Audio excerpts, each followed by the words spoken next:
Hello friends, ಇವತ್ತು ಆಲೂ tikka piece masala ಮಾಡ್ತಾಯಿದ್ದೀನಿ. ಅದು ಹೆಸರು ನಾನೇ ಇಟ್ಟಿರೋದು.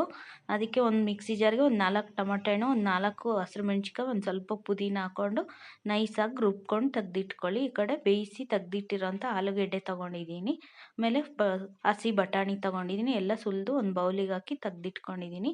ಈ ಕಡೆ ಕಡಾಯಿ ಇಡ್ತಾಯಿದ್ದೀನಿ. ಒಂದು 2 ಟೇಬಲ್ ಸ್ಪೂನಷ್ಟು ಎಣ್ಣೆ ಇದ್ದೀನಿ. ಈ ಕಡಾಯಿ ಬಂದು ಮೀಶೋದಲ್ಲಿ ತೊಗೊಂಡಿದ್ದು, ಮೊನ್ನೆ ವೀಡಿಯೋದಲ್ಲಿ ತೋರಿಸಿದ್ನಲ್ಲ ಅದೇ ಕಡಾಯಿ. ತುಂಬ ಚೆನ್ನಾಗಿದೆ ಇದು ಇದು ಲಿಂಕ್ ಬಂದು ಡಿಸ್ಕ್ರಿಪ್ಷನಲ್ಲಿ ಕೊಟ್ಟಿರ್ತೀನಿ. ನೋಡಿಬಿಟ್ಟು ಯಾರಿಗಾರು ಬೇಕು ಅಂದರೆ ಚೆಕ್ ಮಾಡ್ಕೊಳ್ಳಿ. 1-2 ಚಕ್ಕೆ, 1-2 ಲವಂಗ, 1 ಟೇಬಲ್ ಸ್ಪೂನಷ್ಟು ಸೋಂಪು ಹಾಕೋತಾ ಇದ್ದೀನಿ. ಹಾಕ್ಕೊಂಡು 1-2 ಸಣ್ಣ ಕಟ್ ಮಾಡಿರೋಂಥ ಈರುಳ್ಳಿ ಹಾಕ್ಕೊಂಡು ಅದು ಚೆನ್ನಾಗಿ ಫ್ರೈ ಆಗಿದ ತಕ್ಷಣ ಈ ರುಬ್ಬಿರೋಂಥ ಮಸಾಲೆನೂ ಹಾಕ್ಕೊಂಡು 1 ನಿಮಿಷ ಚೆನ್ನಾಗಿ ಫ್ರೈ ಮಾಡ್ಕೊಳ್ಳಿ ಎಣ್ಣೆಲೆ. ಒಂದು 1/4 ಟೇಬಲ್ ಸ್ಪೂನಷ್ಟು ಅರಿಶಿಣದ ಪುಡಿ, 1 ಟೇಬಲ್ ಸ್ಪೂನ್ ಚಿಲ್ಲಿ ಪೌಡ್ರ್ ಹಾಕ್ಕೊತಿದ್ದೀನಿ. 1 ಟೇಬಲ್ ಸ್ಪೂನಷ್ಟು ಧನಿಯಾ ಪುಡಿ ಹಾಕ್ಕೊಂಡು ಎಲ್ಲ ಮಿಕ್ಸ್ ಮಾಡಿಕೊಂಡು ಗ್ಯಾಸ್ ಆಫ್ ಮಾಡ್ಕೊಳ್ಳಿ.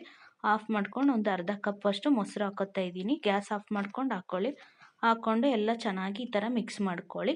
ಮಿಕ್ಸ್ ಮಾಡ್ಕೊಂಡು ಮಿಕ್ಸಿ ಜಾರಿಗೆ ಒಂದು ಅರ್ಧ ಗ್ಲಾಸಷ್ಟು ನೀರು ಹಾಕ್ಕೊತಾ ಇದ್ದೀನಿ.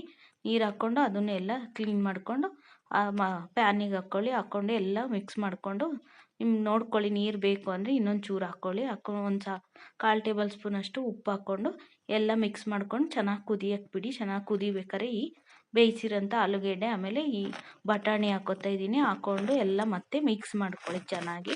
ಮಾಡ್ಕೊಂಡು ಮತ್ತೆ ಒಂದು 1/4 ಟೇಬಲ್ ಸ್ಪೂನಷ್ಟು ಉಪ್ಪು ಹಾಕ್ಕೊತಾ ಇದ್ದೀನಿ. ಹಾಕ್ಕೊಂಡು ಎಲ್ಲ ಮಿಕ್ಸ್ ಮಾಡಿಕೊಂಡು ಇಲ್ಲಿ ಕಸೂರಿ ಮೆಥಿನ ಈ ಥರ ಸ್ಮ್ಯಾಶ್ ಮಾಡಿ ಹಾಕ್ಕೊತಾ ಇದ್ದೀನಿ. ಹಾಕ್ಕೊಂಡು ಎಲ್ಲ ಮಿಕ್ಸ್ ಮಾಡ್ಕೊಂಡು ಒಂದು 5 ನಿಮಿಷ ಮುಚ್ಚಿಟ್ಬಿಡಿ. ಚೆನ್ನಾಗಿ ಕುದಿಯಕ್ಕೆ ಬಿಡಿ. ಇದು ಚೆನ್ನಾಗಿ ಕುದಿಬೇಕು.